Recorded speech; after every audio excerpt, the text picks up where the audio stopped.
हम लोग digital logic और कह सकते हैं इलेक्ट्रॉनिक्स हम लोग क्या कर चुके हैं, ख़त्म कर चुके हैं। डीबीएमएस कवर कर चुके हैं और क्या कंप्यूटर नेटवर्क कवर कर चुके हैं। इस वीडियो में हम लोग क्या पढ़ने वाले हैं, ऑब्जेक्ट ओरिएंटेड प्रोग्रामिंग पढ़ने वाले हैं, क्योंकि इससे भी क्या 8 से 10 क्वेश्चन आता है, ठीक है, स्टेट में। तो हम लोग स्टार्ट करेंगे। सिलेबस को देखते हुए हम लोग क्या करेंगे, एमसीक्यू प्लस कॉन्सेप्ट समझेंगे, ठीक है। तो हम लोग स्टार्ट करते हैं। हम लोग स्टार्ट करते हैं, जैसे कि पहला ही टॉपिक दिया हुआ है सिलेबस में, प्रोसीजरल प्रोग्रामिंग। तो हम लोग समझते हैं कि प्रोसीजरल प्रोग्रामिंग क्या होता है। तो यहाँ पे एक क्वेश्चन है कि what is the primary property of procedural programming. Procedural programming में क्या होता है ना कि कोड जो होता है, ईच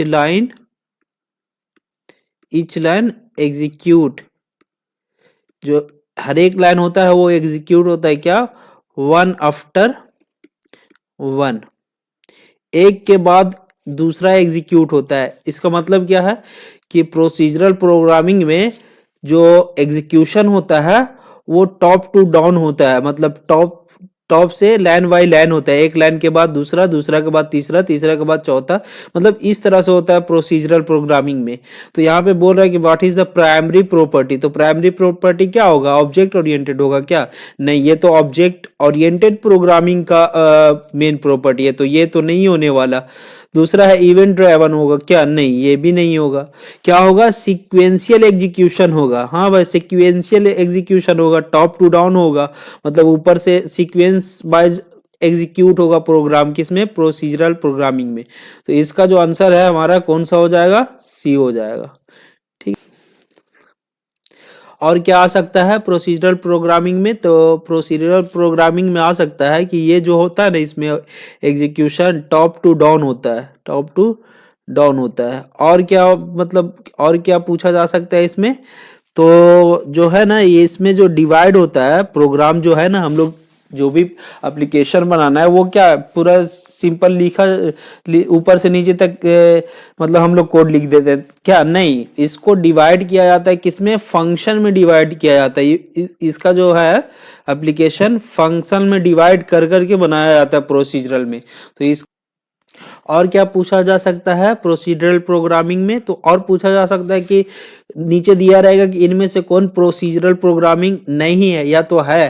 तो इसमें क्या कौन कौन सा आता है, जैसे हो गया हमारा बेसिक, ठीक है, सी हो गया, पास्कल हो गया, ये सब जो है ना, ये सब कैसा प्रोग्रामिंग लैंग्वेज है, प्रोसीजरल प्रोग्रामिंग लैंग्वेज है।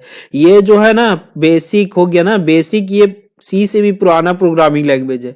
ये कब डेवलप हुआ था, 1963 में हुआ था, जबकि हमारा सी कब हुआ था, 1972 में हुआ था। तो देखिए सी से भी पुराना कौन है, हमारा बेसिक है, ठीक है। ये जो बेसिक है इसको किसने डेवलप किया था, तो इसको डेवलप किया था जॉन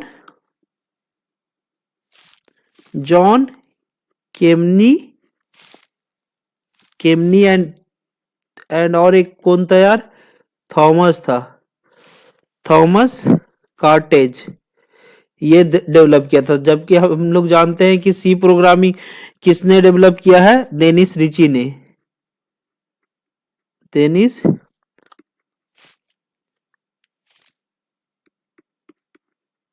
रिची ने किया। तो कहाँ हुआ था ये हुआ था हमारा बेल लेबोरेटरी में हुआ था। बेसिक का क्या फुल फॉर्म है, तो इसका फुल फॉर्म है बिगिनर्स ऑल पर्पस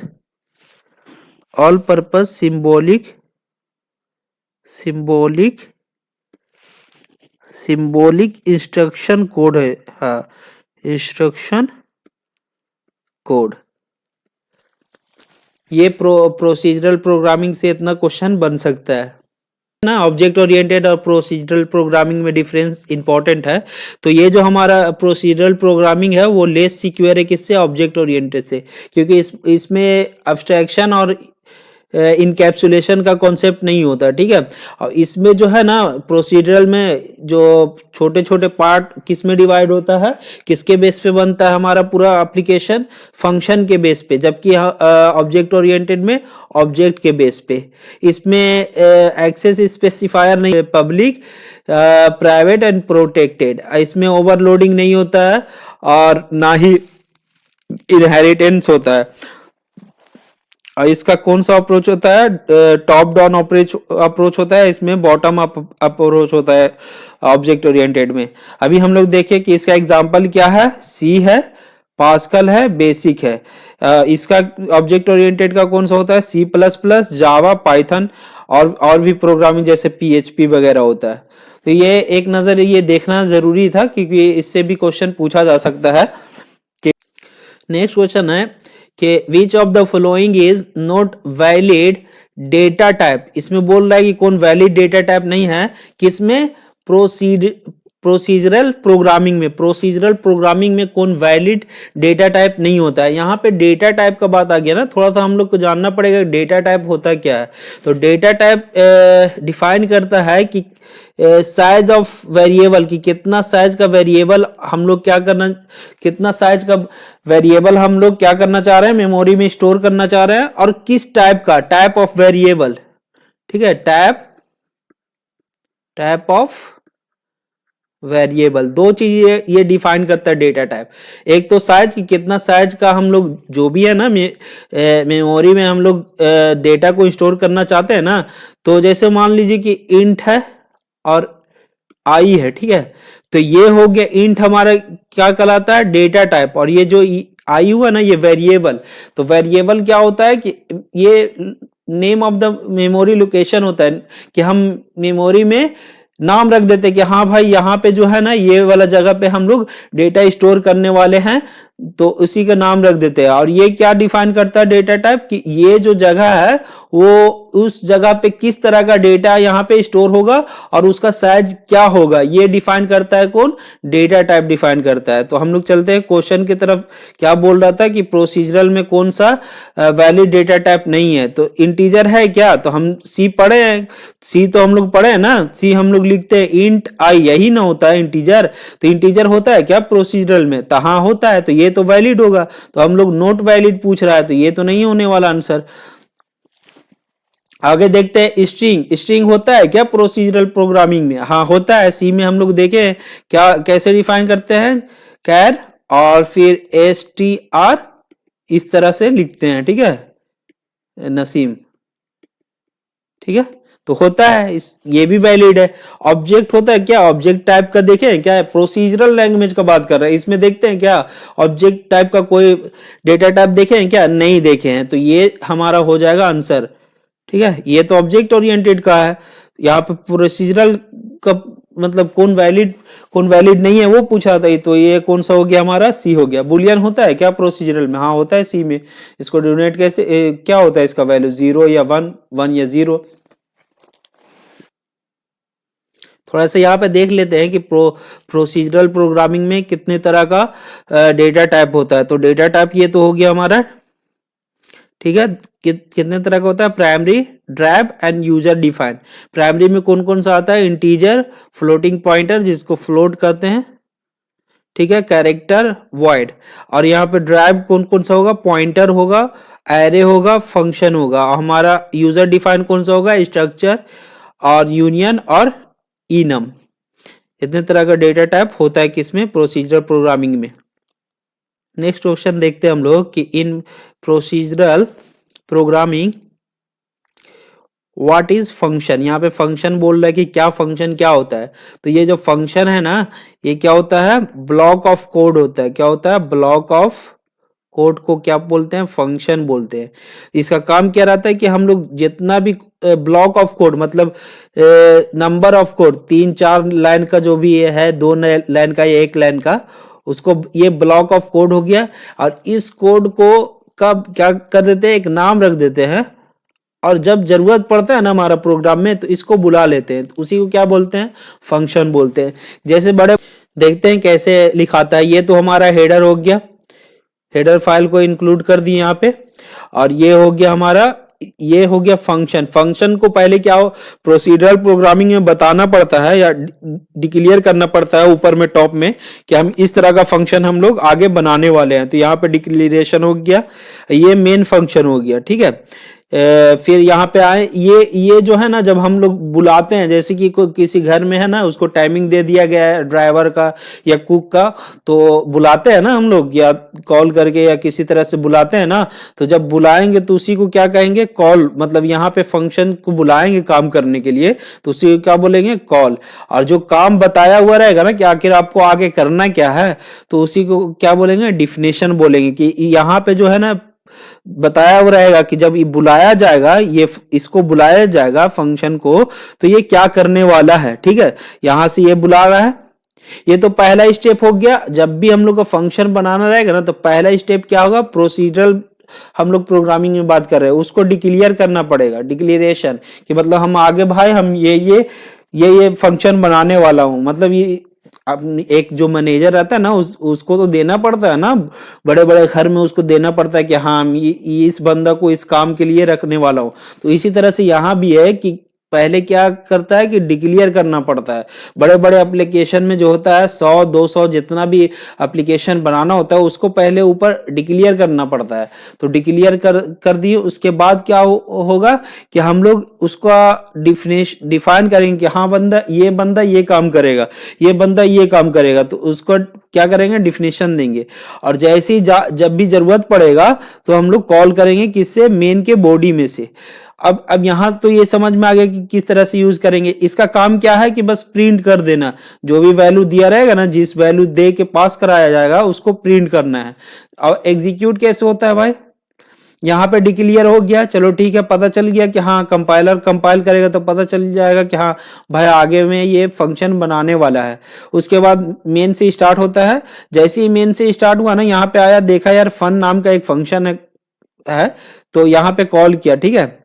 कॉल किया तो कॉल जैसे ही करेगा ना, तो ये जाएगा यहाँ पे, और उसके बाद देखेगा कि इसका काम क्या है, तो ये वैल्यू यहाँ चलाएगा 10, और इसका काम क्या है, बस 10 को क्या करना, प्रिंट कर देना। तो ये प्रिंट हो जाएगा यहाँ पे, ठीक है। अब यहाँ पे हम लोग देख रहे हैं, यहाँ पे दो तरह का एक फंक्शन है। एक तो यार ये पहले से यार बार बार इसको यूज करते हैं हम लोग, तो एक ये हो गया, ये एक जो हम लोग बनाए हैं या जो प्रोग्रामर बनाता है, तो इसको क्या बोलते हैं, user defined function. User defined function. और ये जो है, ये जो मेन है, ये मेन हो गया या प्रिंट एफ हो गया, ये दोनों क्या होता है, प्री डिफाइंड फंक्शन। पहले से प्री डिफाइंड फंक्शन, मतलब ये इसका काम पहले से डिफाइन है, पहले से मतलब काम बता दिया गया है कि भाई आपके अंदर जो लिखा हुआ रहेगा ना, उसको प्रिंट कराना है। और ये जो है ना, पहले से जो बना रहा था ना, हमारा डिजाइन कर रहा था ना कंपाइलर वगैरह और सी प्रोग्रामिंग, तो उसको बता दिया गया था कि अगर आपको कॉल किया जाएगा ना मेन, तो आप क्या करना, एग्जीक्यूट यहां से शुरू होना, जो भी रहेगा मतलब इसके अंदर जो भी लिखा हुआ रहेगा उसको एग्जीक्यूट करना।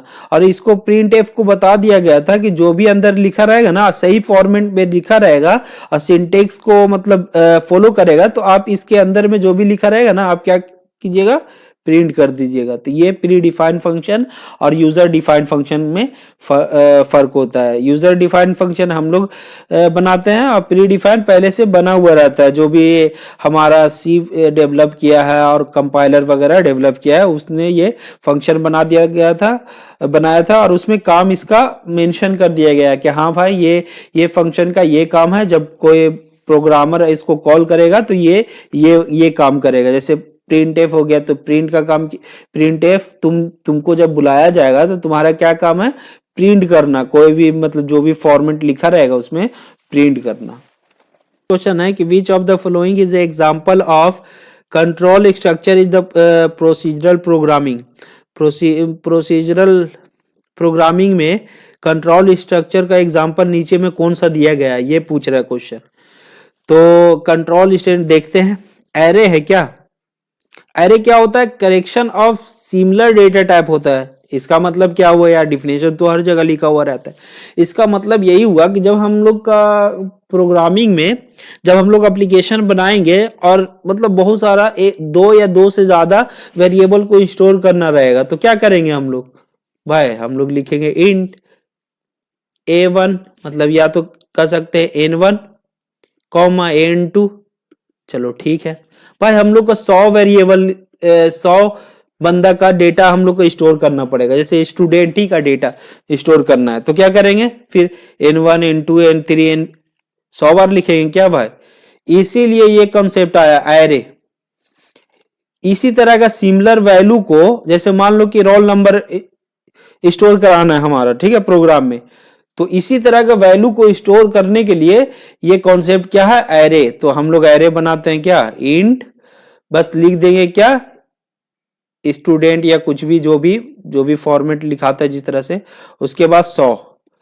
अब क्या है ना कि इसी का यूज करके str के या एरे के str के इसी को यूज करके हम लोग कितना डेटा स्टोर कर सकते हैं, कितने स्टूडेंट का, 100 स्टूडेंट का। जैसे हो गया इसमें जो एरे में है ना इंडेक्सिंग होता है इस तरह से, यहाँ 0 इंडेक्स 1 2 3, तो 99 तक होगा। तो यहाँ पे जो है ना अब जो डेटा स्टोर करने के लिए हम लोग क्या करना पड़ेगा, str0 पहला डेटा स्टोर कर देंगे, फिर str1 2 3, इस तरह से 100 डेटा हम लोग स्टोर कर देंगे। लूप का काम क्या होता है, लूप जो है ना सेम प्रोग्राम को अगेन एंड अगेन एग्जीक्यूट करता है। इसका मतलब क्या है कि कोई भी काम है, मान लो 1 2 3, ये 3 काम है, इसको बार बार एग्जीक्यूट करना है, ठीक है। जैसे मान लो कि यार हम लोग को प्रिंट कराना है 1 से लेके 100 तक, ठीक है, तो क्या करेंगे, प्रिंट f1 प्रिंट f2 3 4 5 100 तक लिखेंगे क्या, तो नहीं, कंप्लीसिटी बढ़ते जाएगा ना। तो इसी कमी को रिड्यूस करने के लिए क्या हमारा यूज करते हैं, लूप यूज करते हैं। उसमें क्या, हाँ क्या पूछ रहा था, कंट्रोल स्ट्रक्चर।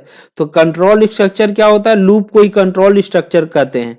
इसका मतलब क्या है कि ये जो है ना loop again and again same code को एग्जीक्यूट करता है। जैसे सेम 4 लाइन का कोड है, तो अगर हम इसको चाह रहे हैं कि 100 बार ये एग्जीक्यूट हो, तो ये जो लूप का मदद से ही हम लोग एग्जीक्यूट कराते हैं। देखते हैं हम लोग डिटेल में लूप को, पहले इसको समझ लेते हैं। तो इसका आंसर कौन हो जाएगा, बी।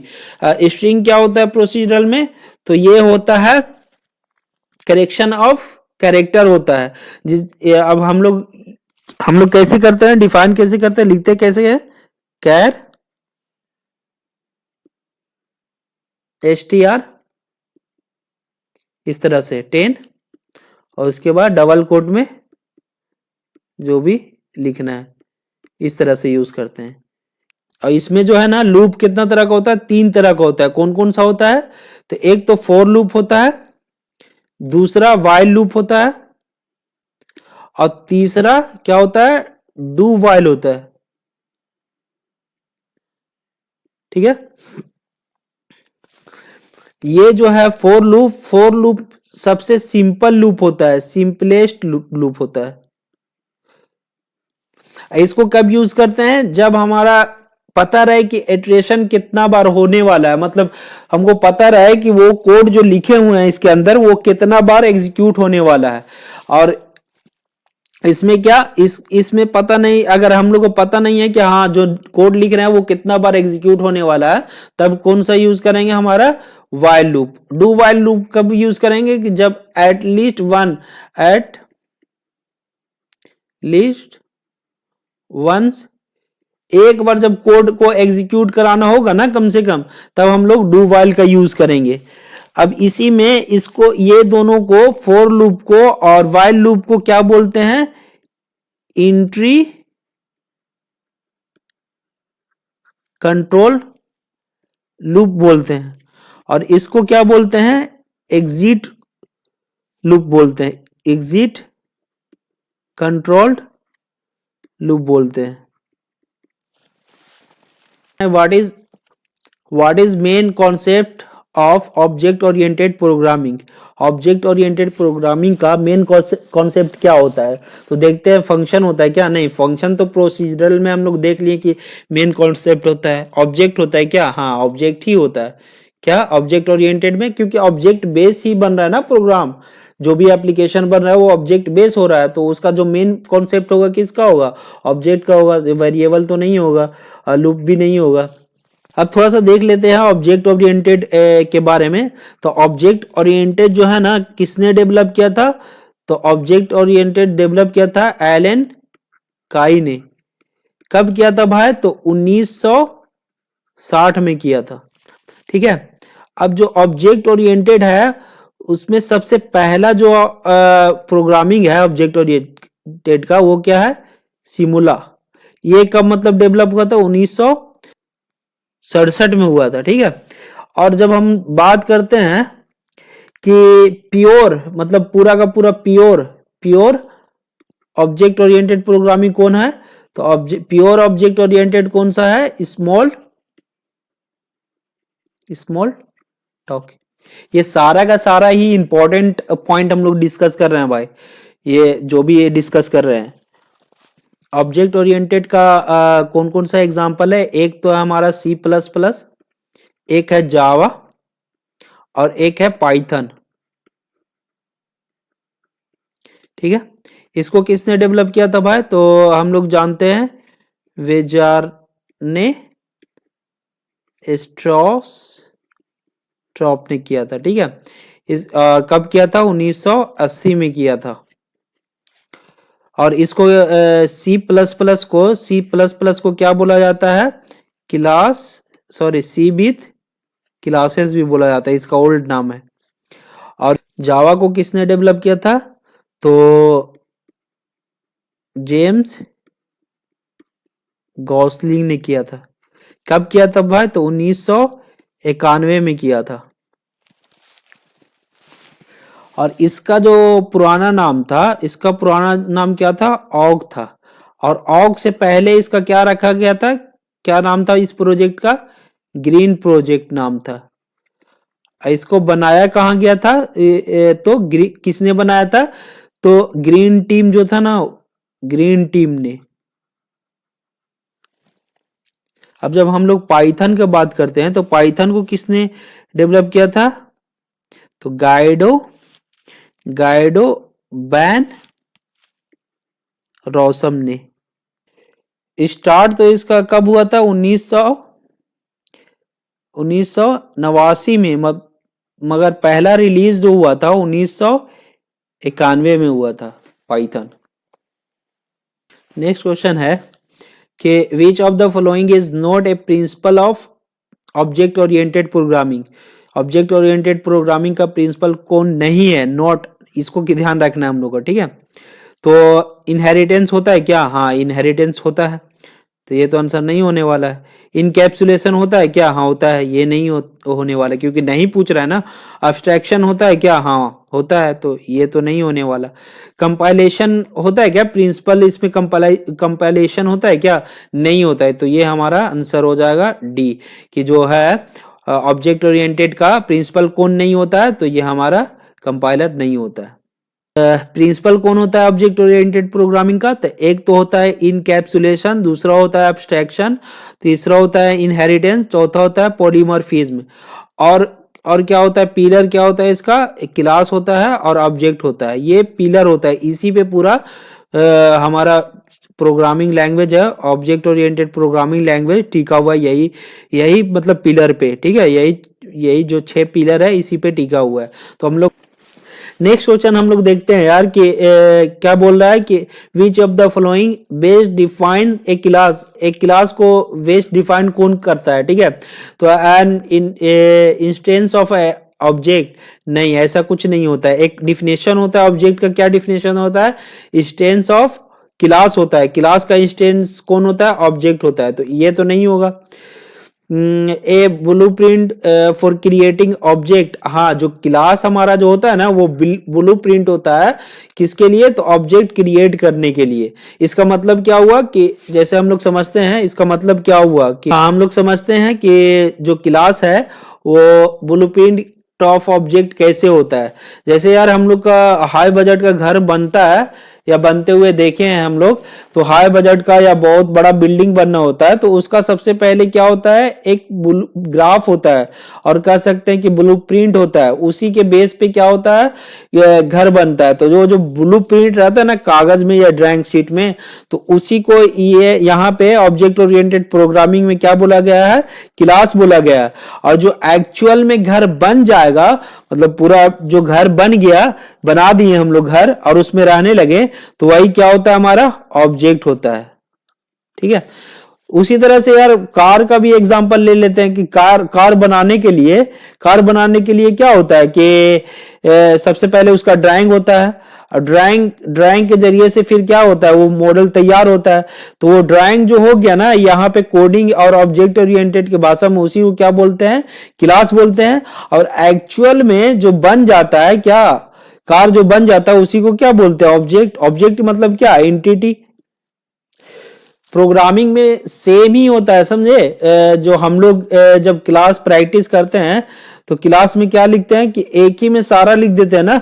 इसमें क्या करते हैं कि इम्प्लीमेंटेशन भी लिख देते हैं किसका, मेथड का। लेकिन एक्चुअल में जो जो बिजनेस लेवल पे जो एप्लीकेशन बनता है उसमें क्या होता है कि क्लास में है ना, एक क्लास बनाता है क्या, ब्लूप्रिंट क्लास, एक बनता है क्या, बिजनेस क्लास। तो ब्लूप्रिंट क्लास में डिफाइन हम लोग करते हैं कि कौन कौन सा फंक्शन यूज करने वाले हैं, मतलब डिफाइन करते हैं। सबसे पहले ब्लूप्रिंट तैयार करते हैं, जैसे बिल्डिंग के केस में होता है ना कि सबसे पहले ड्राइंग तैयार करते हैं कि हाँ कैसा बनना है।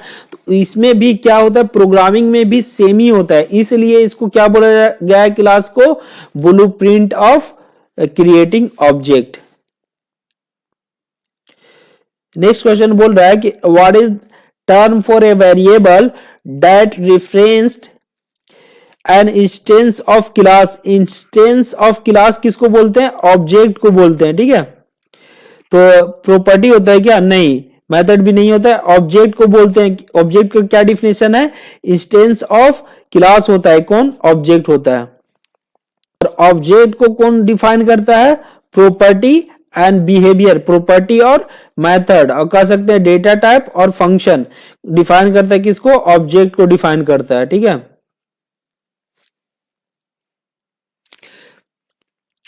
नेक्स्ट क्वेश्चन है कि what is primary purpose of an interface in object oriented programming. Object oriented programming में इंटरफेस का क्या काम होता है, क्या पर्पस होता है, to provide a blueprint for creating object. ये तो अभी देखे ना, ये तो किसका होता है, हमारा क्लास का होता है।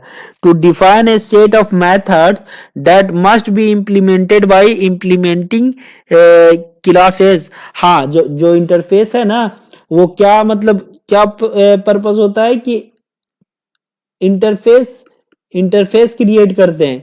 मतलब इसमें है ना अब्स्ट्रैक्ट मेथड देते हैं, और अब्स्ट्रैक्ट मेथड को जो ड्राइव क्लास है उसमें दम क्या होना चाहिए, इंप्लीमेंट होना ही होना चाहिए, मस्ट बी इम्प्लीमेंटेड। तो ये जो हमारा है, ये हमारा राइट आंसर हो जाएगा, इसका 9 का बी हो जाएगा।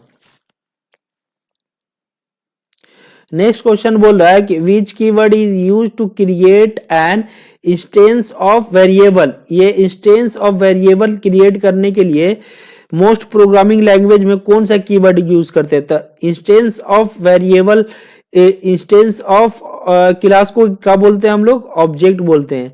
और ऑब्जेक्ट क्रिएट करने के लिए मोस्ट प्रोग्रामिंग लैंग्वेज में क्या यूज होता है, तो हम देखे हैं जावा में क्या होता है, न्यू होता है। ठीक है। तो इसका आंसर क्या हो जाएगा, न्यू। हम लोग को यहाँ पे समझना क्या था, इंस्टेंस ऑफ ए क्लास किसको बोला जाता है, ऑब्जेक्ट को बोला जाता है। ऑब्जेक्ट कौन सा कीवर्ड से क्रिएट होता है ज्यादातर प्रोग्रामिंग लैंग्वेज में, तो वो हो गया न्यू। नेक्स्ट क्वेश्चन बोल रहा है कि what are abstract methods? Abstract method क्या होता है? विदाउट इम्प्लीमेंटेशन, मतलब मेथड का बॉडी नहीं होता है, सिर्फ डिक्लेरेशन होता है। इस तरह का मेथड को क्या बोलते हैं? Abstract method. और मोस्टली जो है एब्स्ट्रैक्ट मेथड कहाँ यूज किया जाता है? या तो इंटरफेस में या तो हमारा एब्स्ट्रैक्ट क्लास में। अब देखते हैं इसमें कौन सा आंसर सही होगा। Method that are inaccessible to the outside the world, ऐसा कुछ नहीं है। एक्सेसिबल का बात किसमें करते हैं हम लोग? एक्सेस किससे डिफाइन करते हैं? एक्सेस स्पेसिफायर से, जैसे प्राइवेट, प्रोटेक्टेड और पब्लिक। तो ये तो आंसर नहीं होने वाला।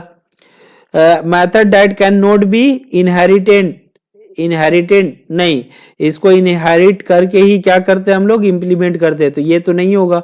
मेथड्स विदाउट ए बॉडी, हाँ सही है। अभी हम लोग बात किए थे कि वैसा मेथड जिसका बॉडी नहीं हो। डिफाइन इन एब्स्ट्रैक्ट क्लास, हाँ ये सही है कि एब्स्ट्रैक्ट क्लास में डिफाइन होता है और उसका बॉडी नहीं होता है, यानी इंप्लीमेंटेशन नहीं होता है। तो इसका आंसर कौन हो जाएगा? हमारा सी आंसर हो जाएगा। An abstract class in object oriented programming. अब एब्स्ट्रैक्ट क्या बोल रहा है? क्लास बोल रहा है, तो इसको क्या बोला जाता है? वैसा जिसमें हम लोग ऑब्जेक्ट क्रिएट नहीं कर सकते हैं, उसी को क्या बोलते हैं? Abstract class. इसमें क्या डिफाइन होता है? Abstract method. अब ये पढ़े हैं, ए क्लास विद नो मेथड। अरे मेथड रहता है भाई, लेकिन एब्स्ट्रैक्ट मेथड रहता है, ये नहीं होगा। A class that can not be instantiated, मतलब इंस्टांसेटेड मतलब कि हम लोग उसमें ऑब्जेक्ट क्रिएट नहीं कर सकते हैं। तो जब उसमें यार मेथड का इंप्लीमेंटेशन ही नहीं रहेगा तो उसमें ऑब्जेक्ट क्रिएट करके करेंगे क्या? तो यही होता है एब्स्ट्रैक्ट क्लास का डिफिनेशन। क्या होता है कि a class that can not be instantiated, मतलब क्लास हम लोग क्रिएट नहीं कर सकते थे। इसका आंसर कौन होने वाला है? हमारा बी आंसर होने वाला है। नेक्स्ट क्वेश्चन है कि what is the term for creating a new class that inherits properties and behavior from an existing class. अभी हम लोग पढ़े ना कि इनहेरिटेंस में क्या होता है कि प्रॉपर्टी एंड बिहेवियर एक क्लास का होता है। जैसे क्लास ए है, इसका जो प्रॉपर्टी होता है और बिहेवियर होता है उसको क्या करते हैं? इनहेरिट कर देते हैं। मतलब इसमें जो प्रॉपर्टी एंड बिहेवियर था ना इसमें, उसको इसमें शामिल कर देते हैं। मतलब क्या है कि जैसे पेरेंट होता है ना, किसी का भी पेरेंट है तो उसका जो भी गुण है, मान लो कि 30% या 40%, वो क्या होता है अपने आप इसमें क्या होता है? इनहेरिट हो जाता है ना नेचुरली। तो उसी तरह से ये इसमें होता है, यही कॉन्सेप्ट होता है इनहेरिटेंस का कि प्रॉपर्टी एंड बिहेवियर जो होता है पेरेंट का, उसको क्या करते हैं? इनहेरिट कर देते हैं। मतलब इसमें जो लिखा हुआ है, जो भी है उसका प्रॉपर्टी और जो भी बिहेवियर है, वो इसमें शामिल कर देते हैं। तो इसका आंसर कौन हो जाएगा? हमारा डी हो जाएगा, ड्राइवेशन, या इसी को क्या बोलते हैं? इनहेरिटेंस। नेक्स्ट क्वेश्चन देखते हैं कि what is the term for defining multiple methods in A class with the same name but different formal argument, या कह सकते हैं डिफरेंट पैरामीटर। ठीक है, तो ये किसका डिफिनेशन है? तो ये मेथड ओवरलोडिंग का। इसका मतलब क्या? मेथड ओवरलोडिंग में क्या होता है? नाम तो सेम रहेगा, नाम सेम रहेगा। जैसे कोई फंक्शन बनाए ऐड, नाम सेम रहेगा। यहाँ पे ऐड लिख दिए, ये ऐड हो गया, फिर लिखे क्या? ऐड, नाम सेम है। अब ये इसमें पैरामीटर एक दे दिए, तो नाम सेम रहेगा लेकिन पैरामीटर क्या? डिफरेंट रहेगा। तो इस तरह का जो होता है ना फंक्शन, इस तरह का फंक्शन बनता है, उसको क्या बोलते हैं? मेथड ओवरलोडिंग बोलते हैं। ओवरलोड हो गया ना, यहाँ पे एक था, यहाँ पे लोड कर दिए दो, फिर आगे भी क्या करेंगे? नाम से ये डिफिनेशन, नाम में ये डिफिनेशन रहता है ना, इंट ए इंट बी, इस तरह से। देखिए ओवरलोड हो रहा है ना, यहाँ पे पैरामीटर नहीं था, इसमें कर दिए कितना? 1, इसमें कर दिए कितना? 2। तो मतलब इसमें क्या, इसका क्या डिफिनेशन है कि नाम तो सेम रहेगा, एक ही क्लास में रहेगा, नाम सेम रहेगा, लेकिन उसमें जो पैरामीटर है उसको पास करेंगे या पैरामीटर देंगे तो उसमें अलग रहेगा। पैरामीटर क्या होगा? अलग होगा, मतलब लोड कर देंगे अलग अलग पैरामीटर। ठीक है, तो उसी को क्या बोलते हैं? ओवरलोडिंग बोलते हैं, क्या मेथड ओवरलोडिंग बोलते हैं। यहाँ पे मेथड ओवरराइडिंग क्या होता है, सब सेम रहेगा, यहाँ पे नाम भी सेम रहेगा, लेकिन जो है उसका जो इम्प्लीमेंटेशन है, बॉडी है, वो बॉडी अलग रहेगा, उसका काम अलग रहेगा, नाम सेम काम अलग, उसी को क्या बोलते हैं, ओवरराइडिंग। नेक्स्ट क्वेश्चन है कि what is the term for a condition that occur during program execution that a normal flow of instruction. Normal flow जो होता है, जैसे एग्जीक्यूट हो रहा है, यहाँ पे क्या हो गया, इंटरप्ट हो गया, ठीक है। तो इस तरह का जो टर्म होता है उस किसके लिए यूज होता है, तो वो इन एक्सेप्शन के लिए यूज होता है, ठीक है। नेक्स्ट क्वेश्चन देखते हैं, what is the main purpose of inheritance in OOPs. OOPs में क्या पर्पस होता है, हम लोग अभी देखें कि क्या करता है, to create instance of classes. इसको किसको बोलता है, ऑब्जेक्ट को। ऑब्जेक्ट को क्रिएट करने के लिए इनहेरिटेंस यूज करते हैं क्या, नहीं, ये नहीं होगा। टू प्रिवेंट डेटा एब्स्ट्रक्शन, नहीं, डेटा एब्स्ट्रक्शन देख लिए कि किसके जरिए होता है, इनकैप्सुलेशन के जरिए होता है। To establish a parent child relationship between classes, हाँ, इनहेरिटेंस उसी को तो कहते हैं कि कैसा रिलेशनशिप एस्टैब्लिश करता है, पेरेंट और चाइल्ड। तो ये हमारा हो जाएगा आंसर सही, सी हो जाएगा। Which feature of object oriented programming indicates code reusability. अभी हम लोग पढ़े ना पीछे, रीयूजेबिलिटी किसमें होता है, रीयूज के कोड को या प्रॉपर्टी या बिहेवियर को किसमें करते हैं, इनहेरिटेंस में करते हैं। तो इसका आंसर कौन सा हो जाएगा, डी आंसर हो जाएगा। नेक्स्ट क्वेश्चन है, what is an abstraction in object oriented programming. Abstraction क्या होता है, देखते हैं। हाइडिंग द इंफॉर्मेशन, हाँ यही तो देखे कि फीचर हम लोग शो करेंगे। कार का हम लोग एग्जांपल लिए थे कि फीचर उसका शो करेंगे, हम लोग अंदर कैसे इंजन फिट किए हैं, कैसे क्या कनेक्शन दिए हैं, इम्प्लीमेंटेशन थोड़ी हम लोग दिखाते हैं। तो इसी को क्या बोलते हैं, एब्स्ट्रैक्शन बोलते हैं। तो ये सही हो जाएगा। सिर्फ hiding the information, important information नहीं, फीचर भी तो प्रोवाइड करेंगे। हाइडिंग द इम्प्लीमेंटेशन नहीं, फीचर भी तो प्रोवाइड करेंगे। शोइंग द इंपॉर्टेंट डेटा नहीं, इंपॉर्टेंट डेटा को शो नहीं करते। तो ये हमारा आंसर क्या होगा, इसमें ए हो जाएगा। Which feature of object oriented programming are extensively use in the implementation inheritance. Inheritance use करने के लिए कौन सा फीचर यूज करते हैं, तो डायनेमिक बाइंडिंग यूज करते हैं क्या, नहीं। तो एब्स्ट्रैक्शन यूज करते हैं क्या, नहीं। ऑपरेटर ओवरलोडिंग करते हैं क्या, नहीं। इनहेरिटेंस जो है इंप्लीमेंट करते किसके जरिए, पॉलीमॉर्फिज्म के जरिए। और ये कितने तरह का होता है, दो तरह का होता है। इसका आंसर कौन सा हो जाएगा, डी। और ये कितने तरह का होता है, एक तो होता है रन टाइम पॉलीमॉर्फिज्म, और एक होता है कंपाइल्ड टाइम पॉलीमॉर्फिज्म। इसके अंदर जो आता है, इसके अंदर रन टाइम के अंदर वो आता है क्या, मेथड ओवर राइडिंग, ठीक है। और इसके अंदर क्या होता है, मेथड ओवर लोडिंग। इसमें क्या होता है, मेथड ओवर लोडिंग में क्या होता है कि मेथड ओवर लोडिंग में सेम नाम तो सेम रहेगा, लेकिन इसमें क्या होता है कि पैरामीटर अलग होता है। इसमें क्या होता है कि सारा चीज नाम वगैरह सब पैरामीटर भी सेम ही होगा, लेकिन उसका जो बॉडी होगा ना, इम्प्लीमेंटेशन उसका अलग होगा, काम उसका अलग, काम अलग होगा, ठीक है। उस अलग अलग फंक्शन का मतलब एक से ज्यादा फंक्शन, दोनों एक से ज्यादा फंक्शन, लेकिन इसमें जो है ओवरलोडिंग में इसमें पैरामीटर चेंज रहेगा, अलग रहेगा। और इसमें क्या, इंप्लीमेंटेशन जो बॉडी होगा, जो काम होगा मेथड का, दोनों का अलग अलग होगा।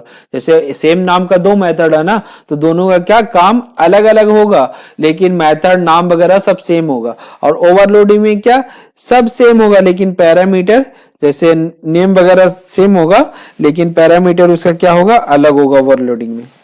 नेक्स्ट क्वेश्चन है कि wrapping data and its related function into a single entity is known as. अभी हम लोग पढ़े ना कि रैप करते हैं किसका, डेटा को और रिलेटेड फंक्शन को, उसी को क्या बोलते हैं हम लोग, इनकैप्सुलेशन बोलते हैं।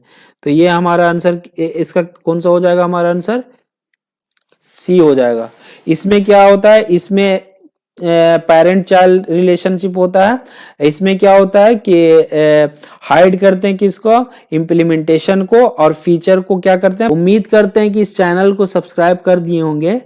अगर नहीं किए हैं तो प्लीज सब्सक्राइब, क्योंकि सब्सक्राइबर मेरे लिए बहुत इंपॉर्टेंट है। जिस subscribe my channel, I like this video. Thank you for